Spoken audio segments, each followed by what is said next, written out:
Now the night has come, and it's time for us to make our offerings to the gods. What do you come with? I come with a bowl of lustrous meal that can be served to many, that they may have their fill and quench their hunger or douse their thirst. I come with a gift from the universe, the gift of kindness, the gift from nature that calls us all to present them to our gods. So why do the gods take our offerings? When we bring them at day or at night, the gods expect us to come with a heart that is empty and our ambitions laid low. We let them to work while we receive the reward that comes from doing our part to care for our fellow men, women, children, as many as they are around who need our help, who need our care, our support. This is what we learn together as we look into the skies at night. We see the shining light. We paid no kobo, no cent, no penny to get this light shine at night to give us all the clear path to walk on. That is what I call the way of the gods. The gods are open in their generosity. They're inclusive of everyone who has to benefit from their gifts. And we learn the same way to accommodate everyone around us who need our support with what we have. We should not hold back the gift that has been given to us. It is our responsibility to look around us and see the needs of all those who cannot help themselves. Oh, what do you think? Kindness that moves the gods? This is not just a book title. No, no, no. This is a clarion call for humanity to reawaken their conscience and see the plight of those in need. But they do not just have to be in need. We have to cultivate the habit of giving whatever we have.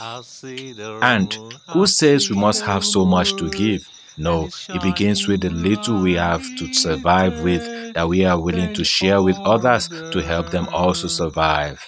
And who says they have to work hard or smart? No, we have to be our brother's keeper.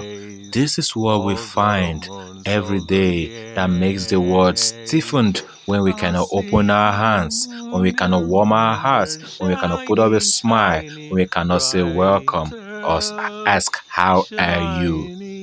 We have to care as much as we live, for in caring, we are sharing that gift that was given to us by nature, life in its fullness. But when we are sad, when we cannot share, we are calling Mother Nature selfish. But we know nature is not selfish.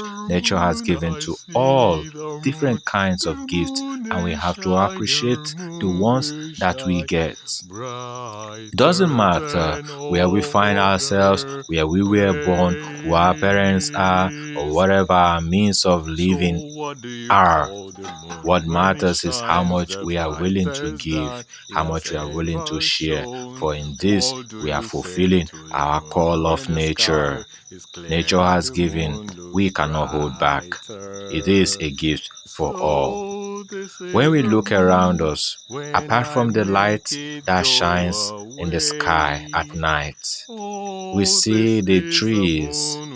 We did not plant them all. What about the birds?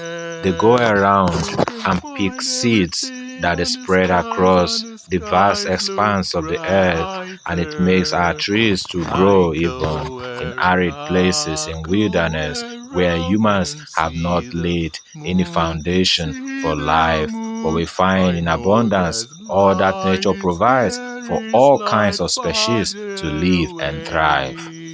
If nature has given to all without questioning their means, their strength, why not we see that what we are supposed to be is a custodian of the gifts of nature, bequeathing them to all those around who have needs.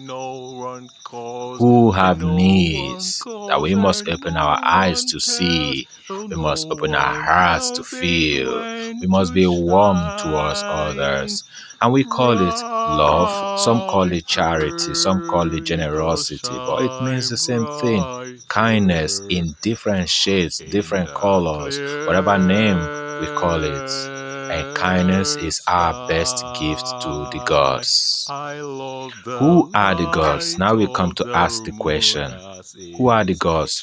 When we read this book, Kindness, we see that from different cultures, different points in histories, humanity has always come to meet that supernatural force that maintains the balance of life and that rewards everyone according to their work. And when we say work, it does not just mean effort of labor, it means actions and comportments, dedication, service, sacrifice, whatever we do for the sake of others. These are the things that call our gods to our moments to bless our acts. And we do not have to put up an act to make it look like we are doing it because we want the gods to pay attention.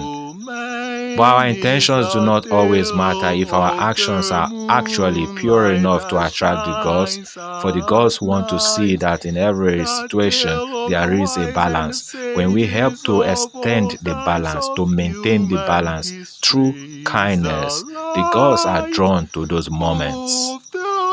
So, now we have this book that tells us 100 stories across cultures, religions, history of mankind, what others have given that attracted the attention of the gods. And we learn to apply from the lessons of this book in the stories of those we read about, that our lives are emblems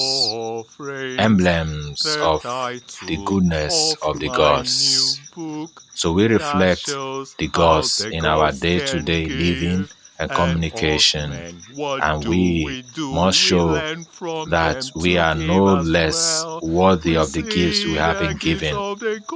We must handle them with the same intention for which we have been given. Remember, we must respect the intention of the giver.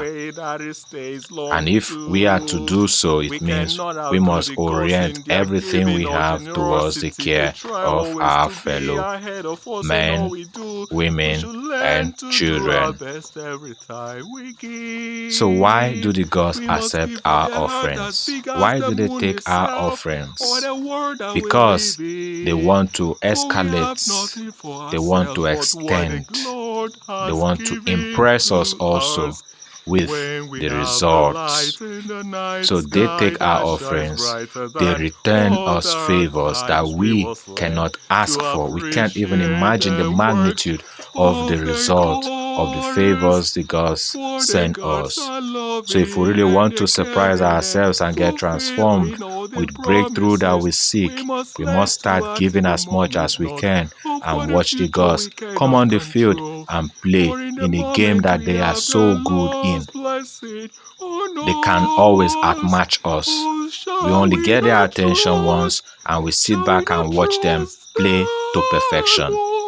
Let us start one day at a time to give what we have from our heart and see the gods come to bless us all.